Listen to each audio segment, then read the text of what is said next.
십계명은 문자 그대로 10개의 명령이라는 뜻이죠. 데칼로그라고도 하는데 데카 10, 로고스 말씀이라는 말의 합성어로서 10개의 말씀들이라는 의미입니다. 마틴 루터는 십계명을 온전히 아는 사람은 성경 전체를 아는 것과 같다라고 했습니다. 십계명의 성경의 전체의 메시지가 압축되었기 때문이죠. 윌리어드는 십계명을 하나님이 인간에게 준 모든 법의 어머니라고 했습니다. 십계명은 인간 사회의 모든 법, 즉 종교법, 형법, 민법, 상법, 인권법의 기원이요 근간이 됩니다. 오늘 말씀은 십계명의 전반부입니다. 1, 2절은 십계명의 서문입니다. 하나님은 대부분 율법을 모세라는 중개자를 통해서 전달하셨습니다. 그런데 이 십계명만큼은 그 백성에게 직접 음성으로 들려주십니다. 그만큼 중요하기 때문이겠죠. 너무나 중요해서 성경책의 표지에 앞에는 주기도문, 사도행전, 그리고 뒤에는 무엇을 싣습니까? 십계명이죠. 제사 등에 관한 의식법, 사회생활에 대한 시민법들은 예수 그리스도를 통해서 성취되었는데 그래서 우리는 그것을 지키지 않죠. 우리가 지금 번제나 화목제, 속죄제, 속건제 이런 것들을 지키지 않죠. 그러나 도덕법의 정수인 이 십계명은 구약 시대나 신약 시대나 여전히 유효하고 절대적으로 지켜야 합니다. 십계명이 기록되기 이전에 하나님께서는 우리 양심에 이 십계명의 내용들을 부어주셨기 때문에 하나님을 알지 못하는 국가 나라에서도 법의 모든 근간이 이 십계명에 기초하는 것입니다. 하나님이 이 모든 말씀으로 말씀하여 이르시되 나는 너를 애굽 땅 종 되었던 집에서 인도하여 낸 내 하나님 여호와니라. 계명을 주기 전에 자신과 이스라엘 백성과의 특별한 관계를 언급합니다. 하나님께서 그들을 애굽 땅에서 건지셨다고 합니다. 감옥과 같은 곳에서 갇혀 지냈는데 이제 공간의 자유를 얻게 된 것입니다. 하나님은 그들을 또 종 되었던 집에서 구원하셨습니다. 신분의 변화이죠. 바로의 종이 아니라 하나님의 백성, 진정한 자유민이 되게 하셨습니다. 우리에게 적용하면 사탄의 노예, 죄의 종이었던 우리가 하나님의 자녀가 된 것입니다.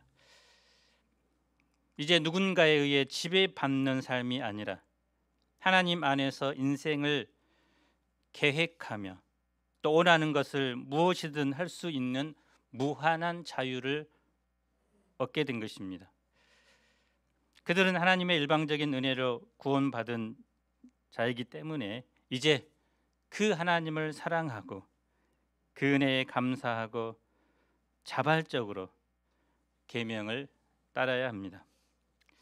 하나님은 10가지 말씀을 통해 이스라엘 자손이 계속해서 자유민으로 살아가도록 길을 안내해 주십니다. 제1계명은 예배의 대상에 대한 계명입니다. 3절을 읽어봅시다. 시작. 단어 수로는 우리말이나 영어나 8개입니다. 본문에는 6단어입니다. 너무도 단순하고 간단한 이 첫 번째 계명은 10계명의 중심이자 신앙의 근본이 되는 말씀입니다. 한글 성경은 너는이라는 단어가 제일 먼저 나오죠. 근데 원문에는 마지막 말, 이 말라라는 로라는 절대 하지 마라, never do it 이라는 단어가 먼저 나옵니다. 절대 내 앞에 다른 신이 있게 해서는 안 된다는 것이죠. 나 외에, 이 말은 오직 하나님만이 참되고 유일한 예배의 대상이 되신다는 하나님의 자기 선언입니다. 다른 신들을 내게 두지 말라고 해서 마치 다른 신이 존재하는 것처럼 생각할 수 있는데요. 하지만 하나님 외에 다른 신은 없습니다. 그런데도 하나님은 왜 다른 신들을 언급하신 것입니까? 사람이 다른 신을 만들기 때문입니다. 하나님의 창조의 속성을 오용해서 신들을 만들어냅니다. 사람의 욕심, 욕망이 표현된 신들을 만들어내고, 또 한편 사람의 무지와 어리석음이 다른 신들을 만들어냅니다. 팀 켈러 목사가 쓴 책 중에 내가 만든 신이란 제목의 책이 있습니다. 세상에는 화폐도 가짜 화폐, 위조 화폐가 있는 것처럼 가짜 신, 위조 신들을 만들어냅니다.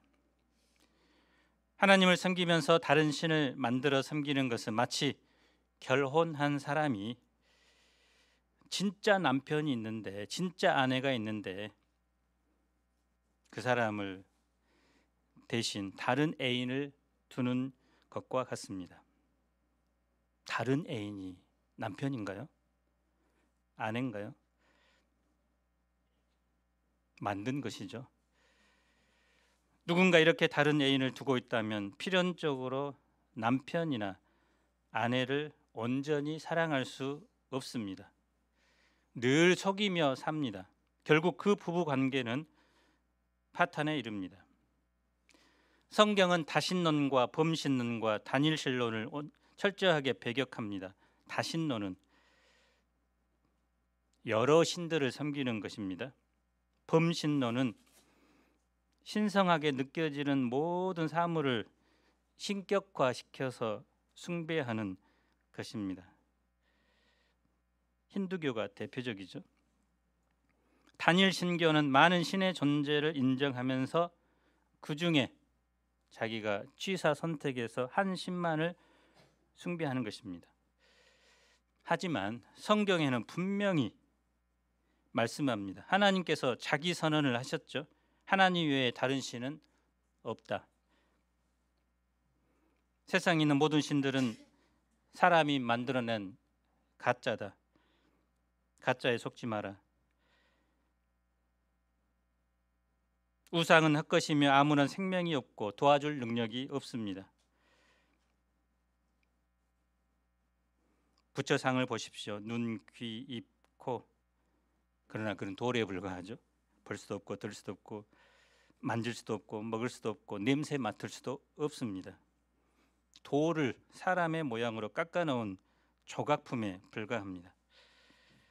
세상을 창조하신 하나님, 우리를 죄와 사망 권세로부터 구원하시기에 독생자 예수 그리스도를 보내신 그 하나님만이 우리 인생들로부터 경배받기에 합당한 참신이 되십니다. 오직 하나님 한 분만을 사랑하고 높이며 섬겨야 합니다. 하나님을 영화롭게 하는 것은 피조물된 우리 인간의 마땅한 본분이요 인생의 목적입니다. 창조주 하나님을 섬길 때 우리는 비로소 존재 가치가 있고 삶의 기쁨을 누립니다. 헌법 1조 1항이 모든 법의 근본이 되는 것처럼 이 제1계명이 모든 계명의 뿌리입니다. 이것을 지키면 다른 것들도 지킬 수 있고 지키는 의미가 있습니다. 둘째 계명은 예배의 방법에 관한 계명입니다. 4절, 5절 상반절을 읽어봅시다. 시작.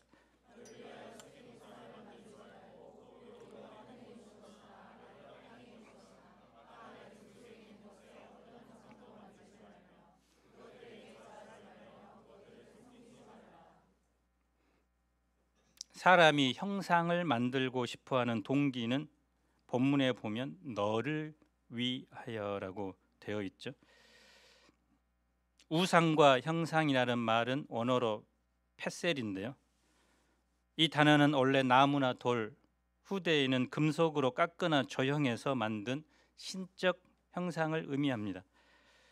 동서고금을 막론하고 사람 사는 곳에는 물신 숭배, 샤머니즘이라고도 하고, 또 동물 숭배, 토테미즘, 또 우주 만물에 영혼이 있다는 정령 숭배, 애니미즘 등이 있습니다. 그래서 인간의 마음은 하나님을 떠날 때 의지할 대상을 끊임없이 만들어내는 우상 공장입니다. 하나님은 어떤 분이죠? 영이십니다. 아무도 본 사람이 없습니다. 아무도 보지 못한 그분을 어떻게 형상화할 수 있을까요? 그래서 기독교는 형상이 없습니다. 오직 들려오는 말씀만 있습니다. 우리는 보이지 않는 하나님을 말씀을 기초로 섬기는 사람들입니다. 오늘 살아가는 그리스도인들은 고대 이스라엘처럼 하나님을 어떤 형상으로 만들어 섬기는 죄를 범하지는 않죠. 하지만 말씀을 통해 계시하신 하나님을 제대로 알고 섬기기보다는 자기가 원하는 하나님의 모습, 자신이 그려놓은 이미지로 하나님을 섬깁니다. 그래서 마틴 루터는 지금 내 마음을 두고 내가 의지하는 것이 바로 내 하나님이라고 정의했습니다. 그래서 우리의 생각관념이 아닌 하나님의 말씀이 가르치는 대로 주님을 섬겨야 합니다. 미켈란젤로가 시스티나 성당 천장에 그린 천지창조라는 작품은 인류 최고의 걸작품으로 불립니다. 그 그림에는 인간이 있는 공간과 하나님이 있는 공간이 구분되어 있습니다. 하나님은 인간에게, 인간은 하나님께 손을 뻗치는데 한번 손을 한번 해보세요. 그 손끝이 닿지는 않습니다. 사람들은 해석하기를 하나님과 인간 사이에는 만날 수 없는 무한한 공간의 차이가 있다고 말하고, 물론 이것은 예술 작품이기 때문에 우상의 범주로는 넣지는 않습니다. 하지만 그 그림은 사람들에게 인간의 존재를 사람의 몸을 가진, 또 자세히 보면 그 수염난 할아버지 같은 모습으로 왜곡하게 만듭니다. 그래서 하나님하고 묵상하면 저 모습이 이제 떠오르죠. 마스코트라는 말이 있죠. 우리 산부의 마스코트는 누구죠?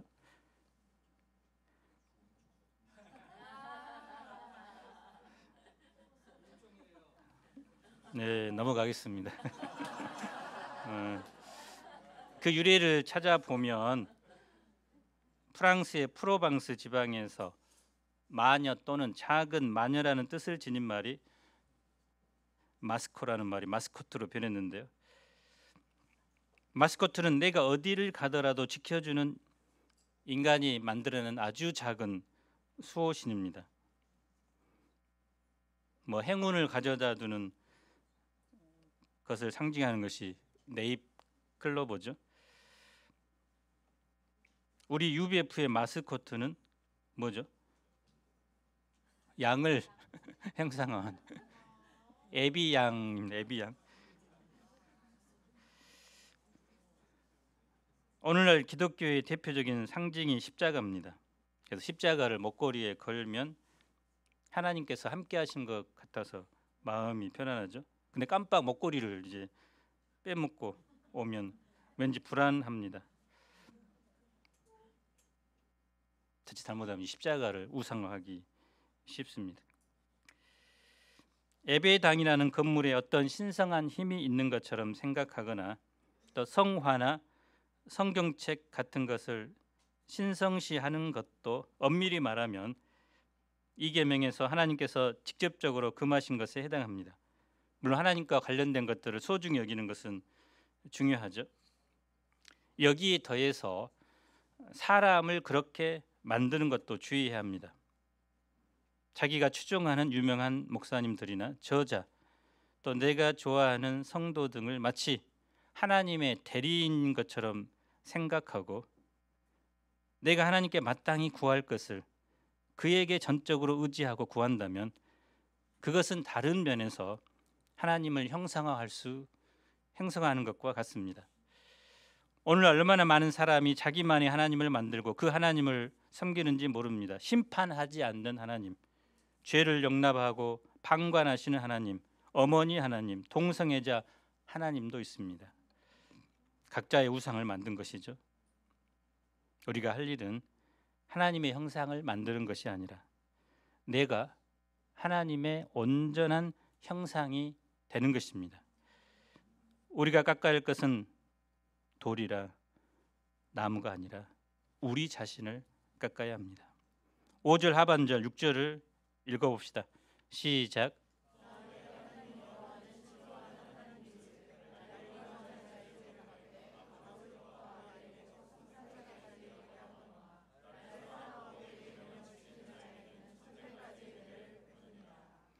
질투는 가장 사랑하는 것을 남에게 빼앗겼을 때 일어나는 감정입니다. 여기서 표현된 질투는 사람들의 일반적인 그런 감정적인 질투와는 다릅니다. 하나님은 당신의 백성을 너무나 사랑하기 때문에 그 백성이 떠나간다든지 그 백성의 마음이 다른 곳에 쏠려 있다든지 혹은 그 삶이 타락해 간다든지 그런 것들을 결코 바라만 보는 분이 아닙니다. 부부간의 관계에서 배우자를 너무나 사랑하기 때문에 그 배우자가 다른 길로 갈 때 아무런 감정도 느끼지 못한다면 어떻게 될까요? 질투라는 감정은 너무나 당연합니다. 특히 사랑하는 사람일수록 그 질투가 불타올라야 합니다. 하나님은 그만큼 우리를 사랑합니다. 질투할 그만큼 우리를 지극히 사랑합니다. 그래서 하나님을 미워하는 자에게는 3, 4대까지 죄를 갚지만 하나님을 사랑하고 계명을 지키는 자에게는 1000대까지 은혜를 베푸십니다. 하나님의 진노는 잠깐이지만 그 은총은 영원합니다. 셋째 계명은 하나님의 명예에 관한 계명입니다. 7절을 읽어봅시다. 시작.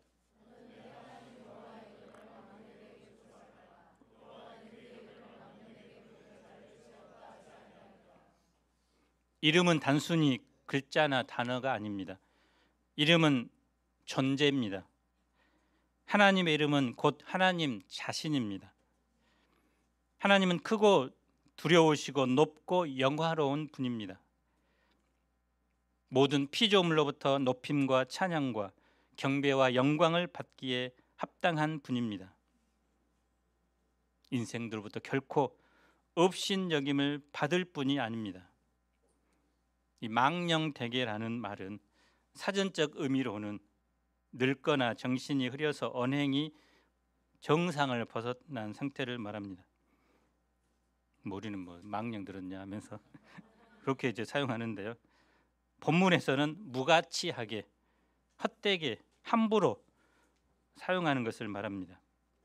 한마디로 하나님의 이름을 오용하지 말라는 것입니다.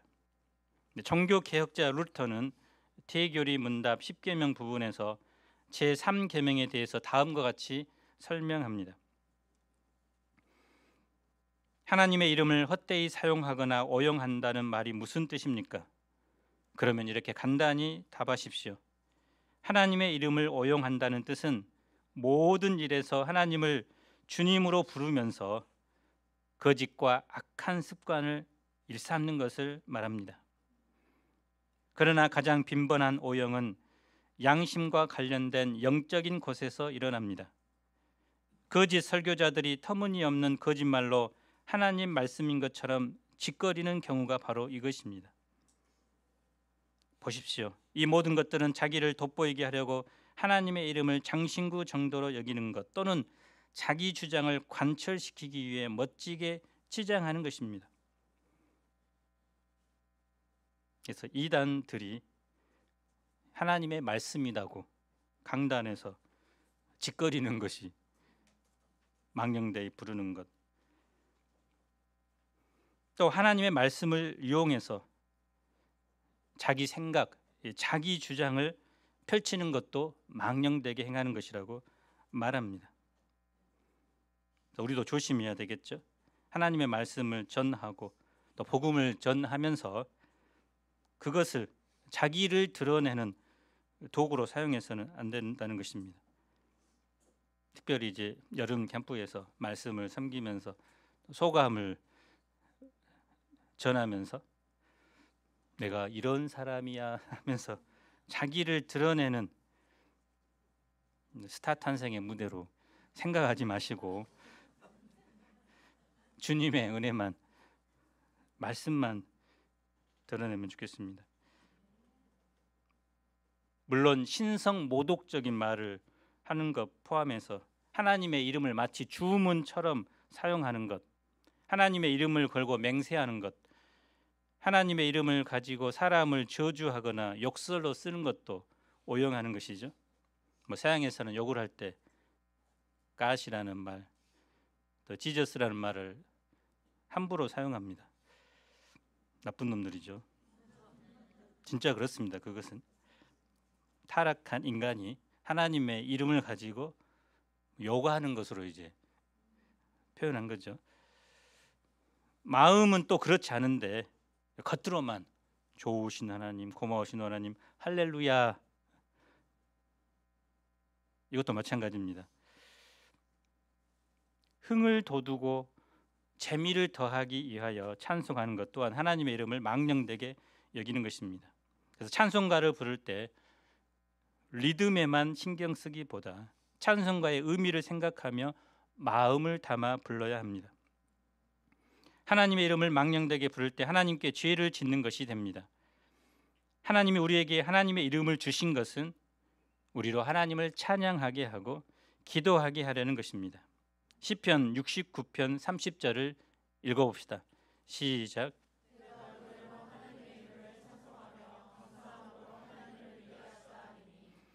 그래서 우리는 입술과 마음으로 하나님의 이름을 마음껏 찬양하는 데 써야 합니다.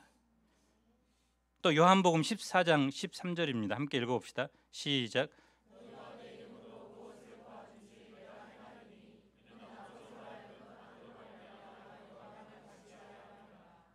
하나님의 아들인 예수님의 이름으로 기도할 때 하나님의 응답이 있습니다. 예수님의 이름 안에 능력이 있습니다.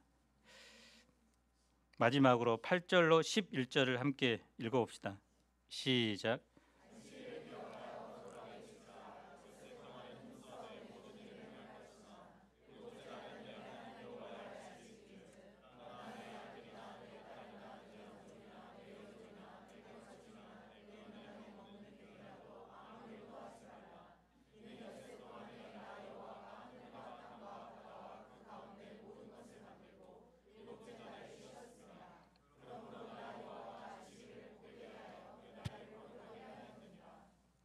먼저 안식일을 잘 지키기 위해서는 엿새 동안 힘써 내 모든 일을 행하라고 합니다.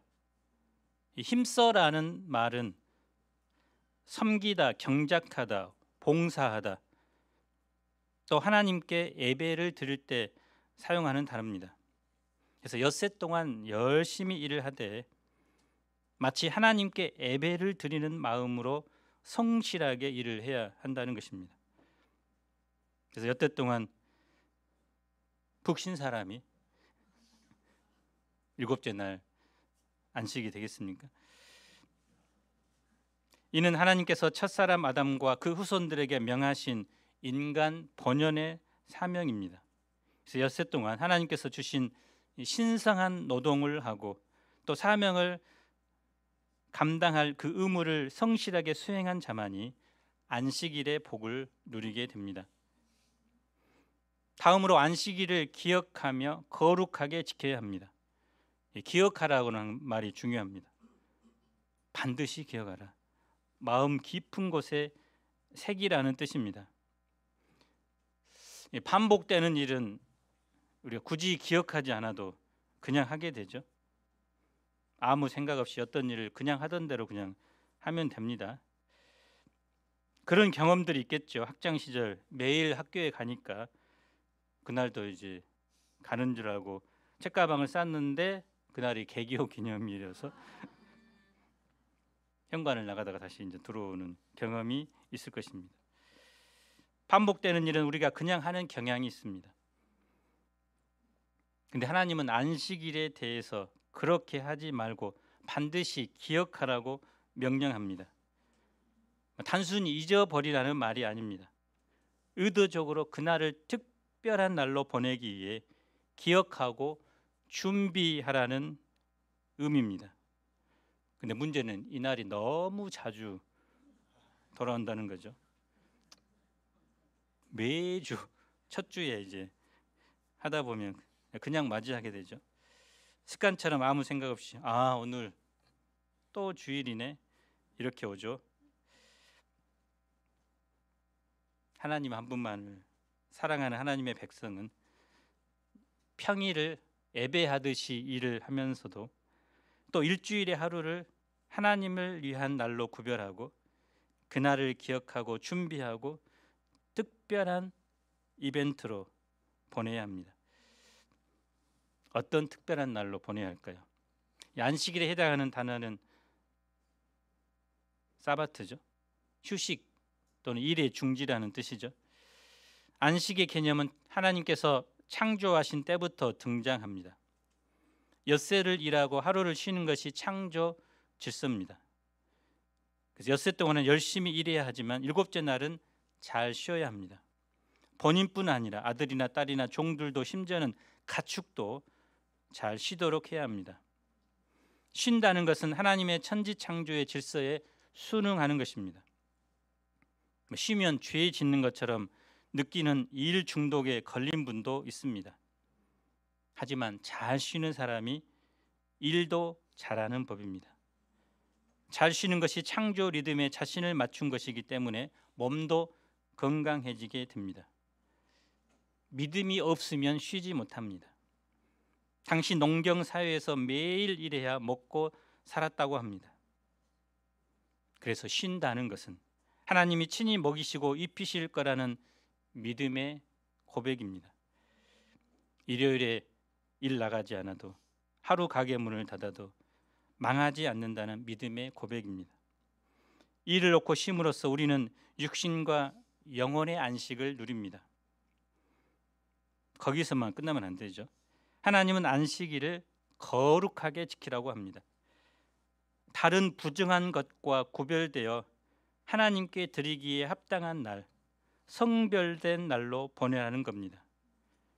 다른 날과 구별하여 가장 으뜸 가는 날, 귀중한 날, 영광의 날로 지키라는 것입니다. 그날은 특별히 여호와의 날입니다. 올로 말하면 로드스 데이, 주님의 날이겠죠. 하나님은 그날을 복되게 하셨습니다. 그날을 거룩하게 구별하셨습니다. 신약 시대에 들어와서 안식일은 부활을 통해 구원 사역을 완수하신 예수님을 기념하는 주일로 승화됩니다. 주일은 일상의 일을 멈추고 이제 주님으로부터 생명의 양식을 받아 먹는 날입니다. 예수님 당시 종교 지도자들은 안식일 규례를 인간을 억압하고 규제하는 악법으로 변형시켰습니다. 예수님은 안식일에 손 마른 자를 회당에서 고쳐주면서 인자는 안식일의 주인이라고 말씀하셨습니다. 예수님께서 안식일의 입법자라는 뜻이죠. 또 안식일의 모든 주권은 주님께 있다는 것이죠. 그러므로 우리가 안식일에 모여서 오늘 거룩한 주일에 모여서 드리는 모든 예배와 교제, 헌신과 봉사 등 무엇이든지 오직 주님을 중심으로 지켜야 합니다. 참된 안식은 궁극적으로 예수님을 통해서만 오기 때문입니다. 수고하고 지친 우리 인생에게 주님은 진정한 쉼을 주십니다. 안식일의 주인은 예수님을 마음에 깊이 모시고 또 그분과의 관계가 멀어져 있다면 하나님께 나아가 회개하고 또 주님 앞에 새롭게 됨으로 예수님을 다시 내 안에 모셔드려야 합니다. 그럴 때 우리는 한 주간을 안식일, 안식년, 희년의 축복 속에 살게 되는 것입니다. 안식일 계명이 안식일의 주인으로 오신 예수님의 그림자였듯이 이제 우리가 지키는 이 주일은 장차 주님께서 재림하심으로 주어질 참 안식의 날이 있음을 알려줍니다. 그래서 우리는 장차 하나님 나라에서 하나님과 교제하면서 하나님을 예배하며 찬양하며 참된 안식을 누리게 될 것입니다. 우리는 구원받은 하나님의 자녀죠. 하나님의 자녀로서 하나님이 주신 이 십계명을 나를 구속하는 억압하는 말씀이 아니라 나에게 참된 자유를 주시는 하나님의 말씀으로 영접하고 기쁨으로 감사함으로 지킬 수 있기를 기도합니다. 하나님 한 분만을 뜨겁게 사랑합시다. 그분만을 섬기며 예배하는 백성으로 살아가기를 간절히 기도합니다. 기도하겠습니다. 사탄과 죄의 노예된 우리를 예수 그리스도의 십자가의 그 보배 피와 희생으로 우리를 건져내셔서 이제 죄의 노예에서 하나님의 자녀로 의의 일꾼으로 사용하여 주신 것, 만들어 주신 것을 진실로 감사합니다. 우리를 구원하신 그 하나님의 놀라운 은혜를 늘 기억하고 간직하고 감사함으로 말미암아 주님이 하신 이 귀한 말씀을 자발적으로 기쁨으로 지켜나갈 수 있도록 축복해 주시기를 기도합니다.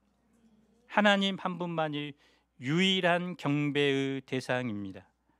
세상의 헛된 우상에 우리의 마음을 빼앗기지 않게 하시고 또 우리가 우상을 만들어 그것에 숭배하지 않게 하시고 하나님 한 분만을 경배하며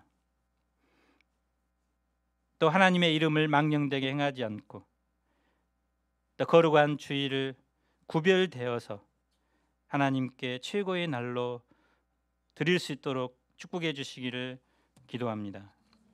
예수님 이름으로 기도합니다. 아멘.